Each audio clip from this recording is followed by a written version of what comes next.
Honourable members.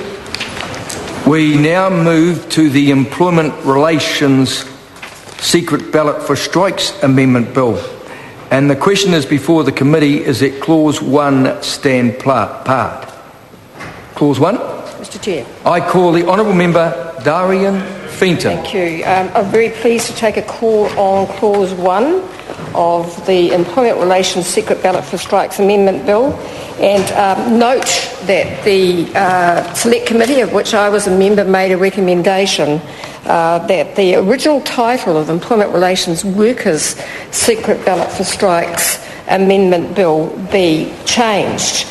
And it's quite interesting because the recommendation in the report from the committee says that the word workers should be removed because this term is not used in the Principal Act, and that's true, it's not used in the Principal Act, and the bill seeks to require unions and not workers to hold secret ballots. But I do think, if I go back to the genesis of this bill, the beginning when it came out of Tau Henaray's brain a couple of years ago when he was lying around thinking, what can I do to make, to put forward a bill that makes me look important but doesn't really have a problem.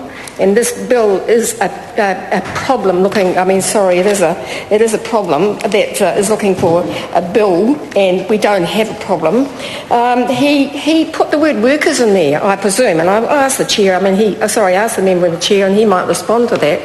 But he put the word workers in there because he couldn't bear to write the word unions. He couldn't bear to write the word unions, and because the committee was right actually when they did, the Select Committee was right when they looked at this clause, because the bill, the secret ballots, or the bill actually provides unions to do the secret ballots, not workers. But it's very interesting actually because I would like to know really what the members opposite and the member in the chair thinks unions are, because actually they are workers, but I maintain that the word workers ended up in the title clause originally because the member in the chair has had such a torrid history with unions in the past, and we all know he was, thinks he was a hero of the 1980s, of the very militant clerical workers union, and he's looking back to those glory days, and he hasn't realised that times have changed an awful lot. But, so I think that, he's holding on to some kind of grudge, and he couldn't bear to use the word unions in this bill, so he used the word workers. And as I said, the committee is absolutely right. There is no such thing as workers under the Employment Relations Act. And I actually would be really pleased if there were, because the meaning of workers is actually much broader than employees. The meaning of workers is everybody, including contractors, people outside of the employment relationship, as well as those who are in the employment relationship too. But the meaning of employee under the Employment Relations Act is very specific. It's all there. It's all about the employer-employee relationship. Apart from home workers who can be in any kind of employment relationship, they can be contractors.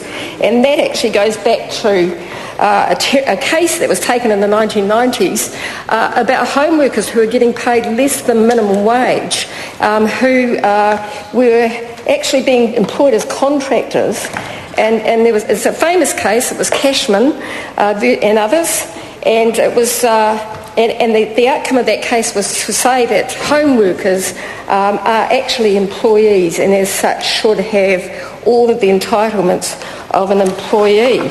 So I was quite comfortable, Mr Chair, with the word workers there, because actually I thought if we could introduce the new word workers into the Employment Relations Act, that would bring a whole new category of working people into employment law that we currently don't have.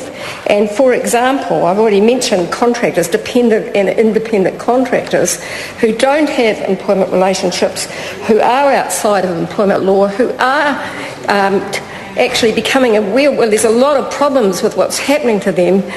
They are being exploited in many cases, apart from the very highly skilled workers in that situation. And in fact, I tried to do something about workers in the minimum wage for contractors bill that the National Party voted down last year.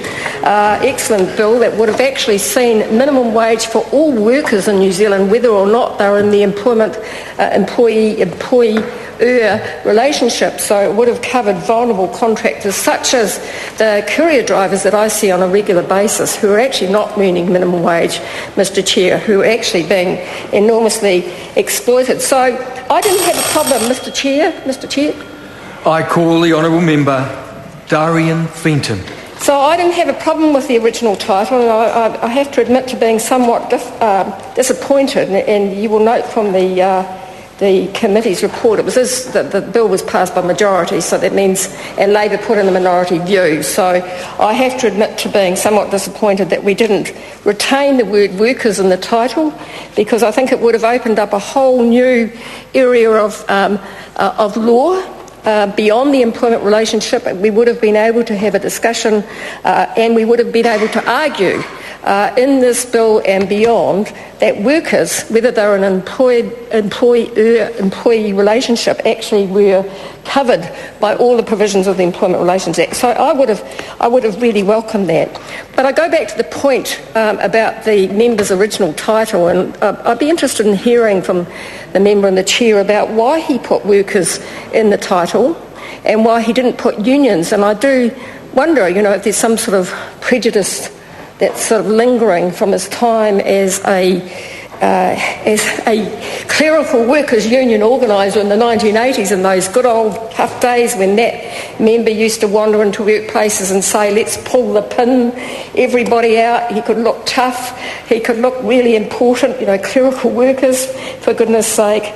I do have to wonder if he was just harking back to that, and as I said earlier, he still has some residual resentment about unions, because in the end he didn't survive in the union movement.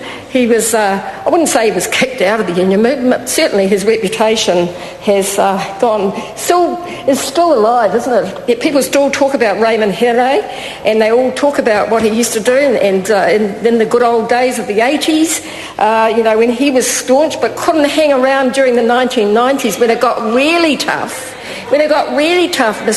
Mr Chair, and in fact ended up sidling up to the National Party, and has consequently joined the National Party and helped make sure that it gets harder for workers.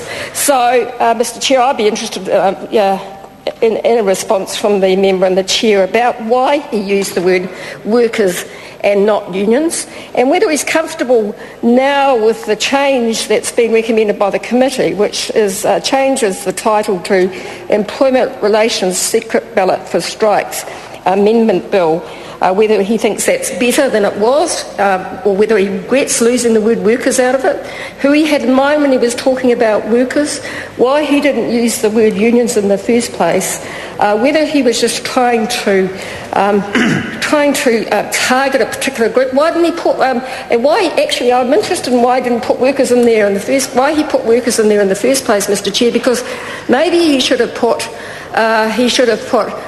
companies in there as well. And that's a debate we'll have a bit further on as we get into this debate, because I actually have an amendment that proposes that companies or employers who are opposing the opposite of the strike, which is a lockout, actually should have to be subjected to secret ballot as well.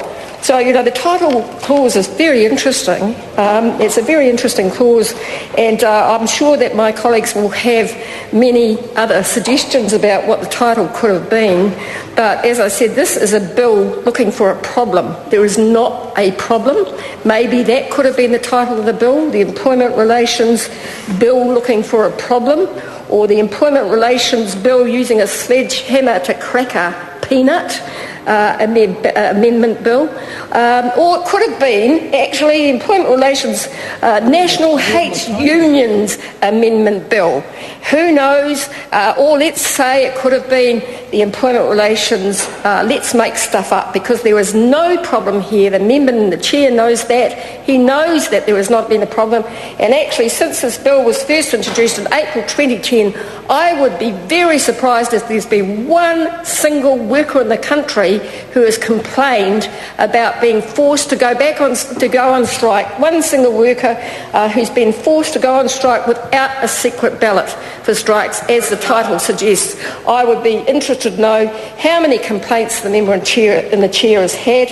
But going back to the title, I think another possible title could be the Employment Relations Toe Hetere's Time in the 1980s Clerical Workers Union was a complete failure amendment bill. Who knows? Or let's target workers. The employment relations, let's go after workers and make life more difficult for them than it already is. Chair. Call the honourable member, Carol Beaumont. Thank you very much, Mr. Chair.